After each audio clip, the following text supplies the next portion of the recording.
Five principles of reiki. যে কোনো modality যেটা আমরা শিখে থাকি স্পিরিচুয়াল মোডালিটিতে কিছু প্রিন্সিপালস থাকে যেটা সেই মোডালিটিতে থাকতে গেলে আপনাকে আমাকে মেনে চলতে হয়। রেইকিরও এরকম ৫টা প্রিন্সিপালস আছে যেটাকে বলা হয় ফাইভ প্রিন্সিপালস অথবা পঞ্চনীতি, যেগুলো ডে টু ডে লাইফে আমাদেরকে মেনে চলতে হয়। সেটা হচ্ছে কেবলমাত্র আজকের জন্য আমি রাগ পরিত্যাগ করলাম, কেবলমাত্র আজকের জন্য আমি দুশ্চিন্তা পরিত্যাগ করলাম, কেবলমাত্র আজকের জন্য আমি সততার সাথে চলবো, কেবলমাত্র আজকের জন্য আমি সকলকে ভালোবাসবো এবং শ্রদ্ধা জানাবো, কেবলমাত্র আজকের জন্য আমি সকলের প্রতি কৃতজ্ঞ থাকবো।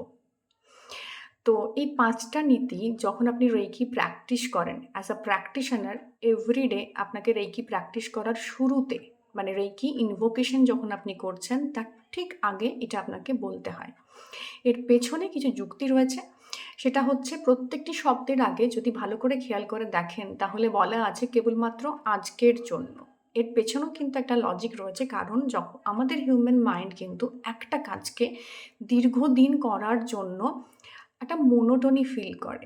তো আপনি আপনার সাবকনসিয়াস মাইন্ডকে এটাই বোঝাচ্ছেন এর মাধ্যমে যে আজকের জন্য। যখন আপনি আজকের জন্য কথাটা বলছেন, কোথাও না কোথাও আপনার সাবকনসিয়াস মাইন্ডে এটা কিন্তু আসছে যে শুধুমাত্র আজকের জন্য, মানে আজকের দিনটার জন্য আমাকে এটুকু ফলো করে চলতে হবে। তো ডে টু ডে লাইফে যখন আপনি আজকের জন্য একটা কাজ করব ভাবেন, তখন সেটা কিন্তু ইজি হয়ে যায় রাদার দেন যদি আপনার মনে হয় যে এটা আমাকে সারা জীবন মেনে চলতে হবে।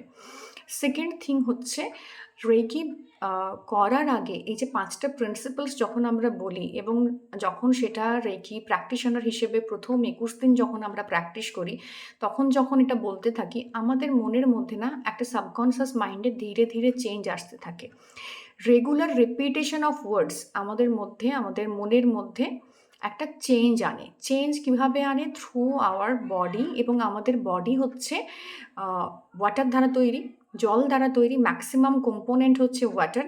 এবং আমরা সবাই জানি ওয়াটারের একটা ম্যানিফেস্টেশনস পাওয়ার আছে, যে কারণে যে শব্দটা আপনি বারবার বলেন সেই শব্দটা কিন্তু আপনি আস্তে আস্তে হয়ে ওঠেন, কারণ শব্দ হচ্ছে ব্রহ্ম, শব্দের মধ্যে একটা পাওয়ার রয়েছে এবং শব্দের পাওয়ারটা এই আপনার বডিতে যে ওয়াটার আছে তার মাধ্যমে আপনার মধ্যে এই পরিবর্তনটা আনতে সক্ষম হয়। এনার্জি লেভেলে এই চেঞ্জটা শব্দের মাধ্যমে আসে।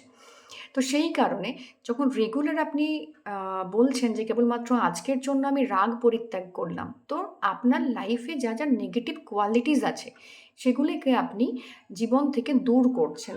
রাগ, হিংসে, মানে ডিসঅনেস্টি, এই জিনিসগুলোকে আপনি লাইফ থেকে দূর করছেন। এবং প্রিন্সিপাল বলার সঙ্গে সঙ্গে প্রত্যেক রেকি প্র্যাকটিশনারের উচিত এইগুলোকে যতটা সম্ভব ফলো করা, মেনে চলা। ওকে? তো সেই কারণেই ৫টা প্রিন্সিপালস রেকি যখন আমরা করি প্রত্যেকে বলে থাকি।